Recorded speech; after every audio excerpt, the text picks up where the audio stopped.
Olá, crianças! Boa tarde! Então, esse é o nosso projeto Minhas Habilidades Socioemocionais. É a sexta parte do nosso projeto. Hoje é quinta-feira, dia 24 de setembro. E nós vamos trabalhar as páginas do livro de língua portuguesa 138 a 148. Então, vamos lá. Junto a isso, nós também vamos trabalhar nossa literatura do Pinóquio. Então, olá, crianças! Vamos iniciar pela leitura da minha história. Vamos lá. Ao se recuperar do susto, Pinóquio deu de cara com a borboleta que lhe perguntou onde morava e ele mentiu. Disse que não tinha casa. A borboleta perguntou novamente e ele continuou a mentira. A cada mentira, seu nariz crescia e crescia. Assim, a mentira foi logo descoberta pela borboleta. Ao ver seu nariz crescer, Pinóquio começou a chorar, pois não queria aquele nariz comprido e feio. Gente, olha, o grilo quer falar conosco. Você costuma mentir para os adultos e amigos? Pois é. Então, temos que rever algumas coisas, né? Algumas habilidades nossas, porque a habilidade de mentir, ela não é adequada. Não sei o que vocês acham, mas eu não acho certo. E com certeza os pais de vocês também não. A gente pode substituir a habilidade de mentira pela habilidade de falar a verdade e arcar com as consequências. É melhor. Nós já conversamos sobre isso, né? Vamos adiante, então. Vamos assistir o filme do Pinóquio, tá? E acho que vocês já assistiram a parte 10 e 11. E aí eu quero saber de vocês, se vocês sabem, o que o Pinóquio levou para a professora? Quando ele saiu de casa, Gepeto limpou na camisa alguma coisa e deu para ele levar. Quem Pinóquio encontrou no caminho da escola? E o que aconteceu com a maçã?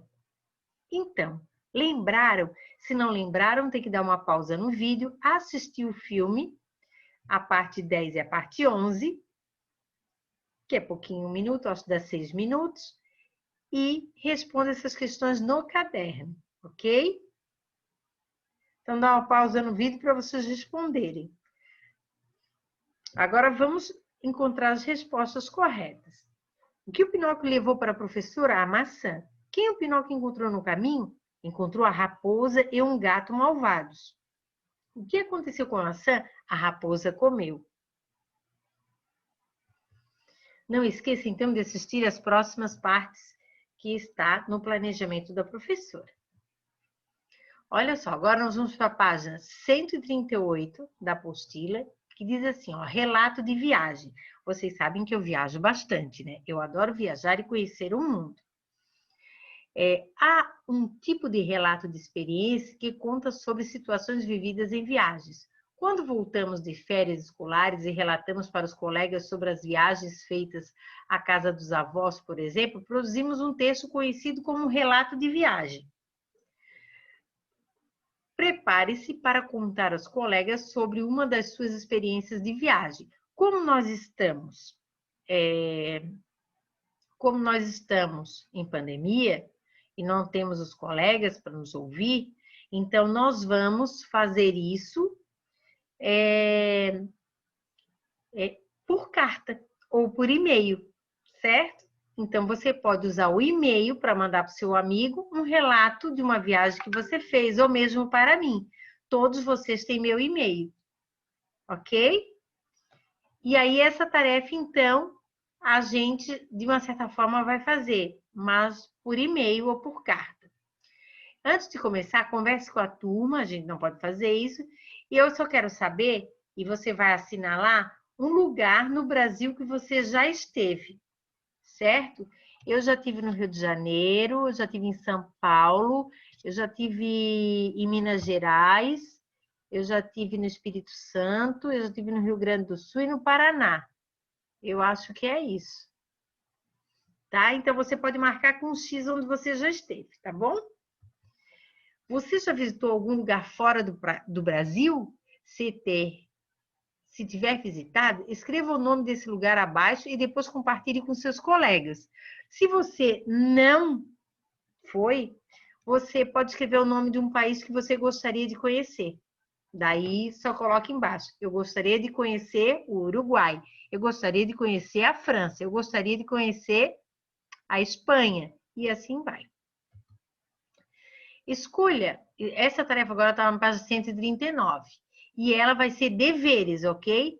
Porque escolha um dos lugares que você já visitou para contar para a turma como foi a viagem. Em seguida, anote algumas informações. Quando você foi? Quanto tempo durou essa viagem? Como você foi de ônibus, de carro? Com quem você foi? Seus familiares? Qual foi o objetivo da viagem? Pode ser, se não foi para algum lugar distante, mas, por exemplo, uma viagem para a casa da avó, né, que é um pouquinho perto, a casa de um tio, a casa de uns primos, você pode contar também, ok? Então, essa tarefa é deveres. Essa outra tarefa aqui, ela está na página 140. Leia algumas memórias engraçadas de coisas que adultos achavam quando eram crianças. Será que você vai se identificar com algumas dessas memórias? Então, vamos ver essa aqui, ó. Coisas que eu achava quando era criança, traz relato divertido da infância. Crianças entendem o mundo de uma maneira completamente diferente. Quando a gente é pequeno, pensa em cada coisa. Tem gente que achava que a faculdade de economia era onde se aprendia a economizar. E boa, ótima ideia, não? Ou até que leite condensado, na verdade, se chamava leite conversado. O projeto ilustrado, coisa que eu achava quando era pequena, faz sucesso justamente por resgatar essas e outras ideias que várias pessoas já imaginaram quando eram menores.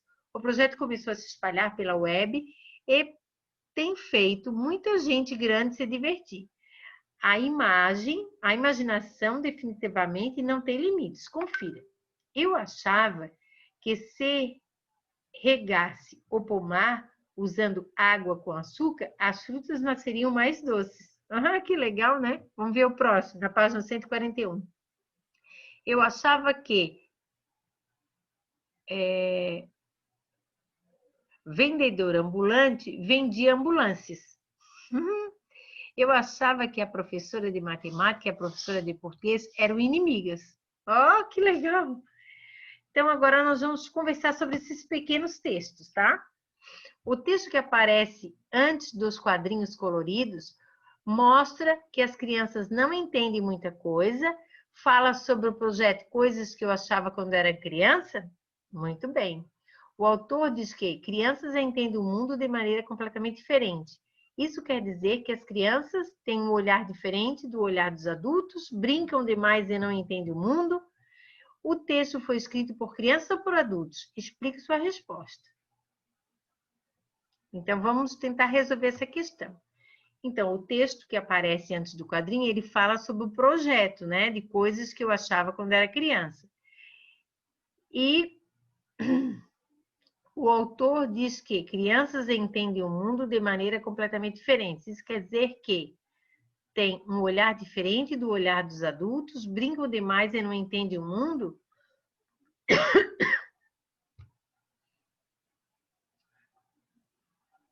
Então, brincam demais e não entendem o mundo.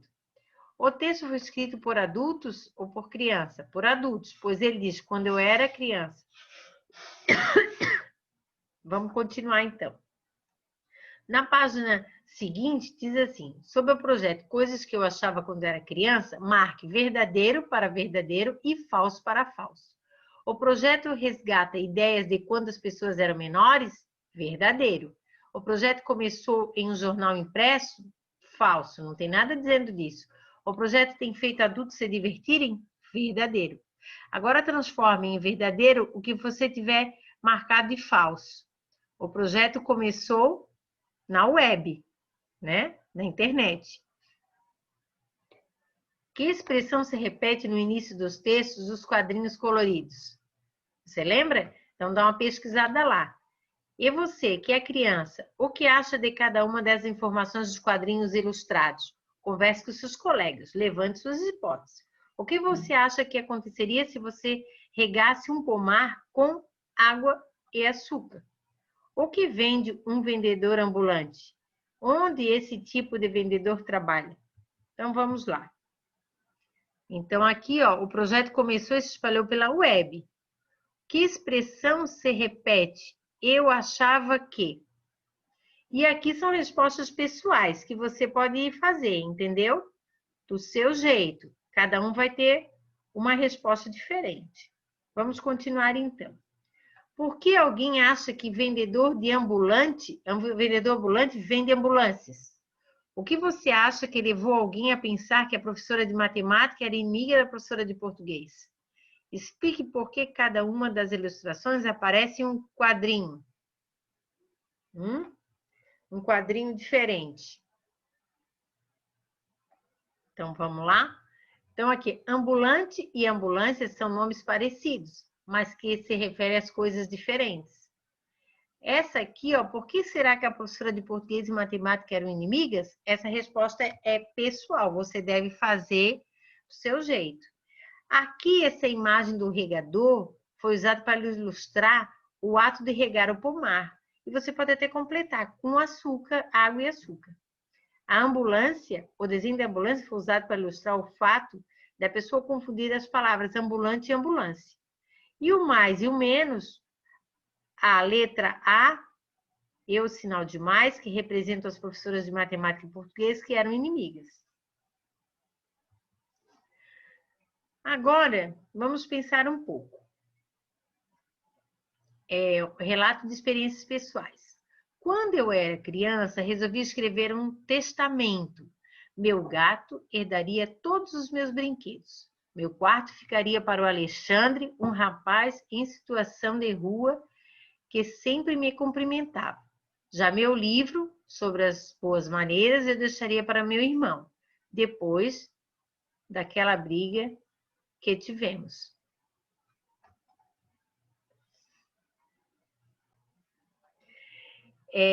Vamos continuar. Já o meu livro sobre boas maneiras eu deixaria para meu irmão, depois daquela briga que tivemos. Levei essa lista para uma tia que é advogada e pedi que ela validasse. Esperta que é, ela disse, fez várias cópias do papel e mandou para toda a família. O original, minha tia emoldurou e deixou sobre a sua mesa de trabalho, junto com seus diplomas. Assim, ela arrancou risadas não só dos parentes, mas também dos seus clientes. A palavra em destaque indicam meu, minha.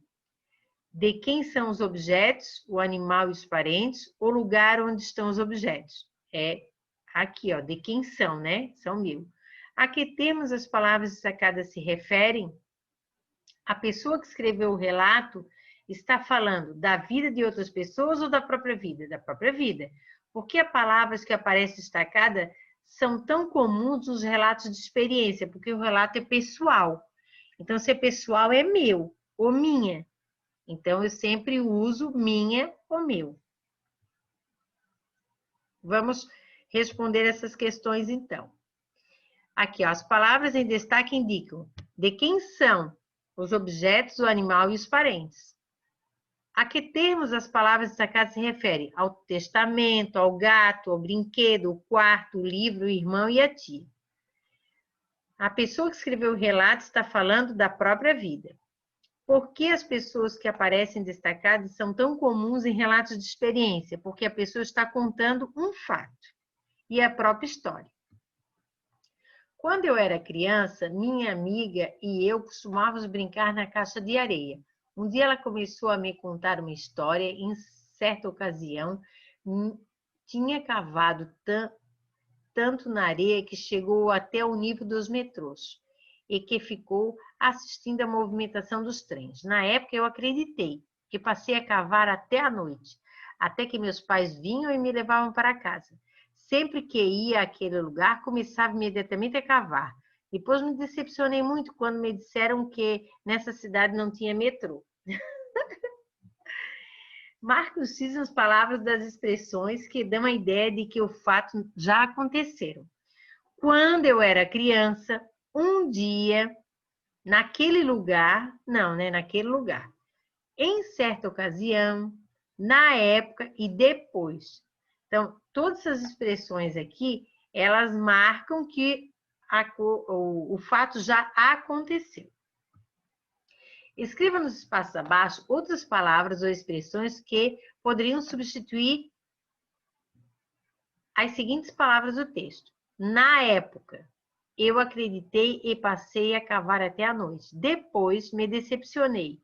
Então, quais são as outras palavras que vocês colocariam no lugar de na época e depois? Vamos ver? Naquele tempo, eu acreditei e passei a cavar. Em seguida, me decepcionei. Vamos continuar, então. No trecho, qual a palavra poderia substituir uma expressão um dia? Um dia ela começou a me contar a história. Hoje, agora, nesse instante. Encontre no relato 3 e escreva abaixo a expressão que foi utilizada para indicar em que fase da vida o narrador dos fatos, vida do narrador, os fatos aconteceram. Quando eu era criança. Então, essa expressão, quando eu era criança, diz que quem escreveu já é adulto. As palavras e expressões que indicam o tempo aparecem bastante em relatos de experiência, porque o autor precisa indicar quando os fatos ocorreram para facilitar a compreensão do leitor. Alguns exemplos. Há 2 anos, quando eu era criança, antes, depois. Leia o trecho. Na época, eu acreditei e passei a cavar até a noite. A palavra acreditei e passei indicam ações. Ações que ainda vão acontecer, que estão acontecendo ou que já aconteceram. Qual a palavra ou expressão foi utilizada no trecho para indicar que o fato ocorreu no passado? Na época, olha aqui, ó. Na época, eu acreditei e passei a cavar. Então, é uma coisa que já passou, né? Então, gente, essa é a nossa aula. Resolva essas atividades todas da apostila. Amanhã nós temos live e também finalizamos a apostila de língua portuguesa. Tá bom? Um beijo. Espero que vocês tenham gostado da aula de hoje.